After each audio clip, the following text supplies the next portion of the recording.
అందరూ కూడా నమస్కారం చేసుకున్నామా. ఓం వెంకటేశాయ నమః, ఓం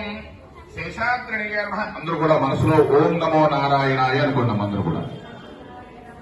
ఓం వెంకటేశాయ నమః, ఓం శేషాద్రియ నమః, ఓం వృషభోజనాయ నమః, ఓం విష్ణవే నమః, ఓం సతంజనగిరీశాయ నమః, ఓం వృషాద్రపతే నమః, ఓం మేరుపుత్రగిరీశాయ నమః, ఓం సరస్వామీగిరీశాయ నమః, ఓం కుమారకల్పశేఖ్యాయ నమః, ఓం వజ్రదుర్విశాయ నమః, ఓం సువజ్రాసున్యస్మశైలాపత్యభాయ నమః, ఓం రామాయ నమః, ఓం పద్మనాభసుతాయ నమః, ఓం చక్రవైకుంఠలోకాయ నమః, ఓం గిరిసంఖ్య విహారగే నమః, ఓం హరిచంద్ర గోత్రేంద్ర స్వామి నమః, ఓం శంకరాచార్య నమః, ఓం వసూపరిజామ్య నమః, ఓం కృష్ణాయ నమః, ఓం అబ్దిగజ్ఞాముక్షే నమః, ఓం వేంకటాయ నమః, ఓం సనకాయ నమః, యోగి పూజితాయ నమః, ఓం దేవజిత్ ముఖానంద దైత్య సంకల్పనమస్య నమః, ఓం శేషద్వీపసన్ముక్త పూజితాంగ్రయుగాయ నమః, ఓం శేషపర్వత్వరూపత్వ ప్రకాశప్రాయ నమః, ఓం సాహస్రాభక్షాయ నమః, ఓం సారుక్షకాగ్య నమః, ఓం మాయా గుణవిమాన నమః, ఓం